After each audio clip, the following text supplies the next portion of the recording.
Assalamualaikum semua dan apa khabar rakan-rakan sekalian. Untuk PKP 3.0 kita jangan ke mana-mana jika tiada keperluan yang mendesak. Berada saya di sini ingin membawa tugasan individu saya untuk pengurusan sumber manusia mengenai ulasan artikel jurnal akademik isu semasa, iaitu kelbagaian isu diskriminasi dan pengurusan sumber manusia. Rakan-rakan, terdapat 3 ulasan yang akan saya berikan, iaitu pertama, gambaran keseluruhan artikel tersebut. Kedua, kepentingan mengenai perkara yang dibincangkan oleh penulis artikel tersebut. Dan ketiga, kesimpulan daripada saya untuk keseluruhan artikel ini. Rakan-rakan sekalian, untuk ulasan pertama iaitu gambaran keseluruhan artikel tersebut, di mana pendapat saya nampak mengenai kedudukan ekonomi setiap kaum, terutamanya kaum Melayu dan Cina yang tidak setara tahapnya. Dan kita lebih maklum sehingga kini di makna kaum Melayu lebih mengutamakan toleransi, tolak ansur dan kerjasama antara satu sama lain, berbanding kaum Cina lebih menekankan sikap pragmatis mereka untuk kepentingan kaum mereka sahaja dari segi pendidikan dan ekonomi. Tapi kita perlu ingat, tanpa perpaduan yang utuh sesama kaum, kita tidak akan nikmati kemakmuran dan keharmonian yang dinikmati sehingga kini. Maka kita nampak peranan pengurusan sumber manusia PSM adalah amat penting untuk menekankan polisi berasaskan sumber resource based view berbanding mengamalkan diskriminasi dan polarisasi kaum sahaja untuk mendongkong matlamat yang bercirikan kemajuan dan berwawasan. Maka PSM perlu berhati-hati ketika ingin mengubal polisi mengenai dasar peluang pekerjaan sama rata PPS, Equality Employment Contract, dan memastikan tidak harus ada sebarang bentuk diskriminasi untuk setiap kaum. Secara tidak langsung, PSM juga dapat membantu negara untuk mengoptimumkan tenaga kerja, memastikan tiada yang tercicir dalam mencari peluang pekerjaan di dalam negara kita sendiri. So, rakan-rakan sekalian, next kita akan pergi ke ulasan kedua, iaitu mengenai kepentingan perkara yang dibincangkan oleh penulis artikel tersebut. So, rakan-rakan sekalian, kita ke ulasan kedua. Rakan-rakan sekalian, ulasan kedua iaitu kepentingan mengenai perkara yang dibincangkan oleh penulis artikel tersebut. Terdapat 3 aspek yang saya perolehi daripada perbincangan oleh penulis artikel ini. Adalah aspek individu pekerja tersebut, aspek majikan organisasi, aspek kerajaan, dan terakhir aspek masyarakat umum. Okey, mari kita lihat aspek individu pekerja tersebut. Pertama, dari segi pembangunan kerjaya, adalah perkara utama yang difokuskan oleh mana-mana individu yang bekerja. Pembangunan kerjaya yang didasarkan menerusi kepentingan kaum atau budaya adalah tidak bersifat adil dan saksama. Sudah pasti menyebabkan terdapat kecenderungan dari segi peluang pembangunan untuk mempertingkatkan kecekapan dan memantapkan prestasi. Kedua, dari segi produktiviti pekerja, persekitaran kerja yang kondusif merupakan faktor penting di mana tahap produktiviti pekerja mampu dipertingkatkan, yang membangkitkan semangat dan keinginan untuk bekerja bersungguh-sungguh. Tetapi kegagalan PSM membangunkan tahap produktiviti melalui budaya diskriminasi adalah merupakan malapetaka yang mampu menjejaskan prestasi syarikat tersebut. Ketiga, pembangunan modal insan. Memberi penekanan ke atas pembangunan modal insan untuk memberi peluang kepada setiap pekerja mempertingkatkan kemahiran, pengalaman supaya dapat menjalani pembelajaran masing-masing untuk mempertingkatkan kecekapan dan memantapkan prestasi. Keempat, pembangunan dengan hubungan masyarakat tempat bekerja. Keseluruhan kerja dalam organisasi dilihat sebagai satu proses yang saling berkait. Misalnya hubungan majikan dan pekerja. Terdapat pengurusan visual atau visual management, di mana keadaan ini akan wujud apabila sesetengah proses berada di luar kawalan dan merupakan masalah untuk menguruskannya bersama-sama. So, rakan-rakan sekalian, next kita akan bincangkan kepada aspek-aspek yang lain. Kedua adalah aspek majikan organisasi pula. Rakan-rakan sekalian, mari kita lihat dari segi aspek majikan organisasi pula.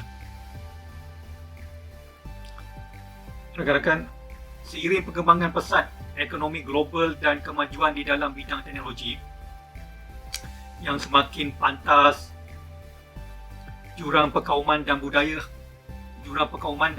hanya membantaskan kemajuan organisasi yang menghubungkan sesama manusia, baik dari kelompok pekerja atau pelanggan, untuk menjadi lebih efisien, walaupun dengan dibantu oleh teknologi yang canggih. Dari segi aspek dari segi kepada produktiviti syarikat pula, di dalam melangkah ke tahun yang lebih mencabar, polisi PSM untuk peluang pekerjaan sama rata PES, Equality Employment Contract, perlu hanya mengutamakan budaya produktiviti dalam setiap gerak kerja dan amalan tanpa mengira warna kulit dan polarisasi kaum sahaja.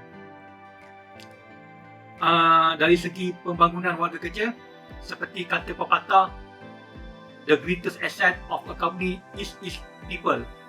Maka pembangunan warga kerja perlu diutamakan kerana warga kerja menjadi pemain aktif dalam ekonomi melalui lapangan kerja prioriti organisasi bagi meningkatkan nilai tambah warga kerja secara langsung dan dapat meningkatkan perkembangan organisasi.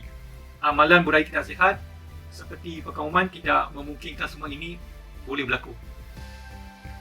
Imej yang dibawa, dari segi imej yang dibawa pula, PSM perlu mantap dengan strategi sumber manusia yang mengamalkan keterbukaan tanpa ada sentimen perkauman agar lebih menampakkan satu imej yang lebih universal dan meningkatkan nilai syarikat serta meluaskan ruang pasaran yang sedia ada. So, rakan-rakan sekalian, next kita akan bincangkan aspek kerajaan dan negara pula. Itu adalah aspek yang keempat kalau tak silap saya. Rakan-rakan sekalian, saya minta maaf, ini adalah aspek ketiga. Minta maaf. Itu aspek kerajaan dan negara. Dari segi produktiviti negara, isu ketidakseimbangan pembangunan setiap kaum perlu ditangani oleh kerajaan bagi mewujudkan kemakmuran bersama dalam kalangan rakyat di kawasan bandar dengan pendalaman. Adalah amat penting di dalam pelbagai usaha proaktif bagi merapatkan jurang pembangunan pendapatan antara negeri, golongan kaya dengan miskin serta bandar dan luar serta mengelakkan risiko berlakunya terhadap keamanan negara. Dari segi pembangunan modal insan pula, setelah hampir sedekat terma industri 4.0 pertama kali diperkenalkan kepada dunia, kerajaan perlu memupuk modal insan menerusi kolaborasi erat melalui industri akademia di mana menggalakkan setiap PSM syarikat sepatutnya mengembangkan polisi mereka kepada mengutamakan kemahiran atau pengalaman kerja yang berkaitan berbanding kelayakan akademik tanpa bercirikan kepada unsur perkauman. Dari segi kemajuan negara, mendepani kemajuan negara melalui penggunaan insan, PSM bagi membantu kerajaan di dalam menyediakan perkhidmatan berkualiti dan mengadakan program yang berfaedah ke atas pekerja dan mengenasepati faktor yang memberi kesan ke atas sesuatu masalah sosial dan menyelesaikan sebelum menjadi masalah besar. Dan kepada imej negara yang terbentuk dengan semangat perpaduan yang mendalam di dalam setiap kaum, maka penilaian negara-negara antarabangsa adalah menjadi contoh kepada mereka. PSM perlu memastikan setiap pekerja berhak mendapat kualiti hidup, nilai sosial dan kerohanian. Juga menjalankan program pemumukan rasa bangga, jati diri dan patriotisme. So, rakan-rakan sekalian, next kita akan bincangkan aspek terakhir, iaitu aspek masyarakat umum. Rakan-rakan sekalian, akhir sekali adalah aspek masyarakat umum.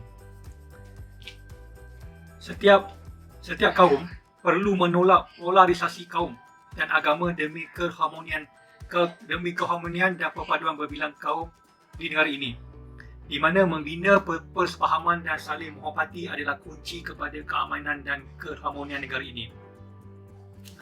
Maka mempertahankan perpaduan adalah anugerah tidak ternilai dan perlu dipelihara serta dihargai oleh semua rakyat Malaysia. Kerana kehidupan dalam masyarakat berbilang kaum adalah sebahagian daripada sejarah dan warisan kita yang menjadi sumber penting kepada integrasi kaum. So, itulah saja yang untuk dari segi aspek masyarakat umum. Rakan-rakan sekalian, ulasan terakhir adalah kesimpulan.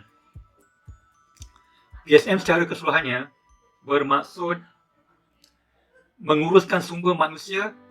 PSM bermaksud menguruskan sumber manusia dari permulaan kejaya, iaitu proses pengambilan, proses onboarding, mobility, pengurusan faedah, sehinggalah kepada proses offboarding, buat pengakhiran kejaya di sebuah organisasi.